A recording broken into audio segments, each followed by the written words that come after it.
questions? I've got a question Go on. as a writer. You think you could have got it to the stage you sat now without going through this process? I've got a question. I've got doubts about the process, you see. I'm just interested. Yeah. Sorry about that, everybody. But, I'll articulate them in a minute. I'm just interested in elements. No, because you have to analyse your script yourself. You go through it and you go well, again. almost every writer does. That's why Yeah. that brings me to my extended question. But could you have got the script to the stage it's at now Possibly. without this process? Possibly, I don't know. I didn't. The fact is, I hadn't, because I had worked on it a hell of a lot before I stuck it in the cupboard. I don't know. It's something about hearing someone else interrogating it. You know, they might ask questions that I don't. But as a writer, shouldn't you? You should get it to the state as good as you can make it.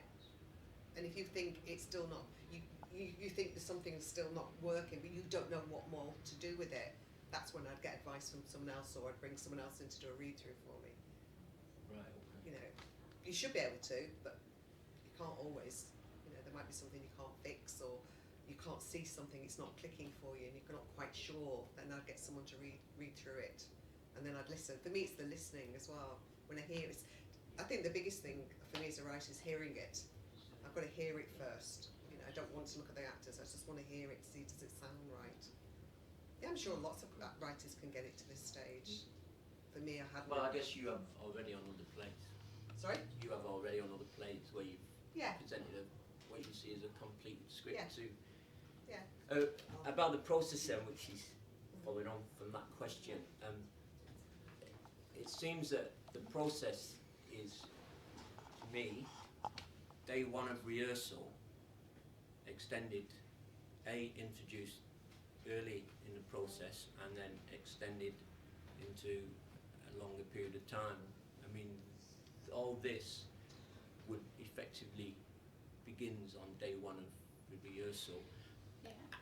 And on a practical note, as a producer as well, if a writer works on a script, produces 15 drafts, but they've done it on their own, it's just the writer and the script, and once you introduce other people into the process early, if we're living in a fair world, we need to pay those people, and that makes the process incredibly expensive because we've got 5 people on board, now 6 if you have the other actor who's not around.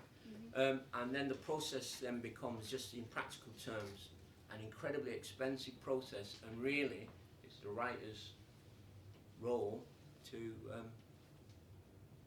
do all that effectively for nothing, really, I guess, like we always do, and therefore to bring a piece to the rehearsal room, and then you do all this, but on a much later in the process, whereby a lot of these questions the writers asked themselves or got around to it in some other nefarious means that we don't know how it works. And therefore I just wonder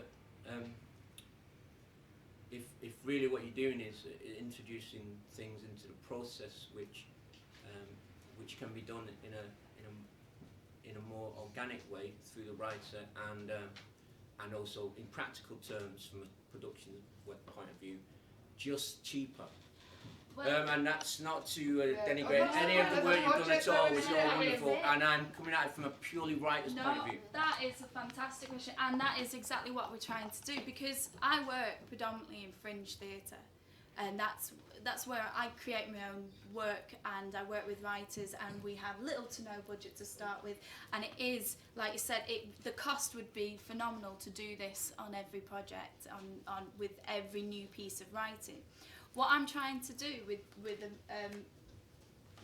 doing exercises like this with Helen's script, Helen's a fantastic writer, she is, and she can get a script ready for stage on her own without this process. She can, and I'm sure that if Helen had more time, she would be able to take this maybe to this point without us.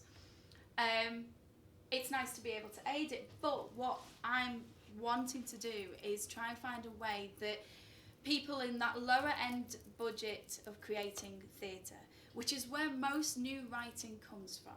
New writing usually goes to the fringe first. You get a group of performers who are willing to give their time for free or on a profit share basis, rightly or wrongly, but that's what happens. Directors who do things for nothing other than the sheer love of doing it, turn up and they will try and approach this.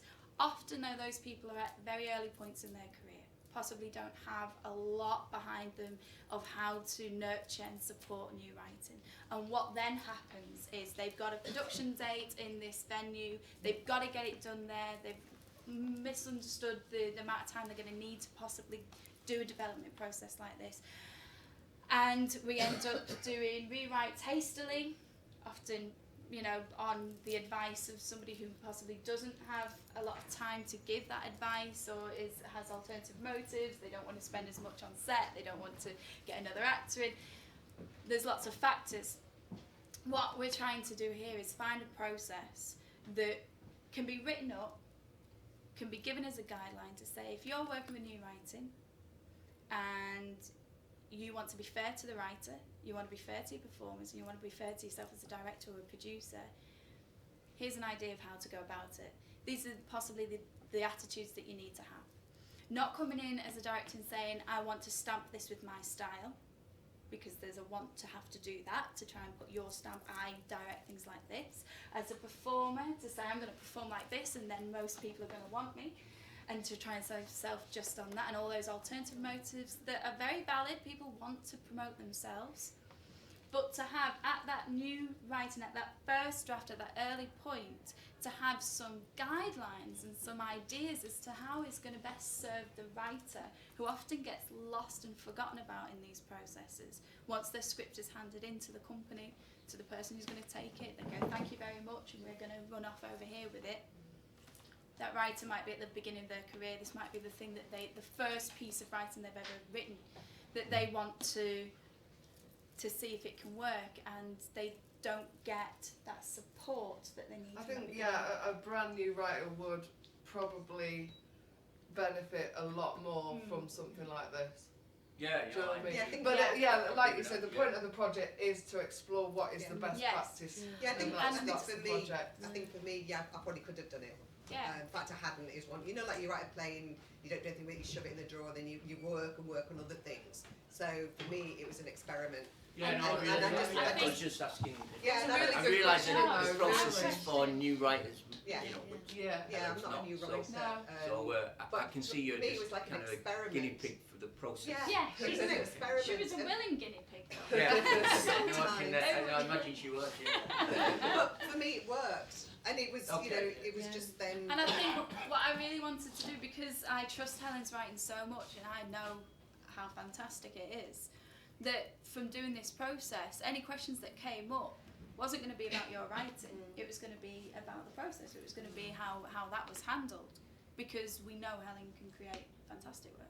But I know It's that not- when I go through, because I'm working on another one, I know that my interrogation skills will have improved even more. I'll go through it like there's no tomorrow. That's another thing that I did want to mention. When I did this last year with Wiley and Connor and the writers that were involved in that, what they seemed to take away, probably even more than actually the script that they put on the table, was the questions that they suddenly thought, well, an actor's going to ask this, that maybe would not have occurred before, like the use of a question mark or a comma in the right place, and suddenly it's a 20-minute discussion with actors. Suddenly now those writers, without having to go through this process, would look through that script and go, how's a performer going to read this? How's a performer going to take this?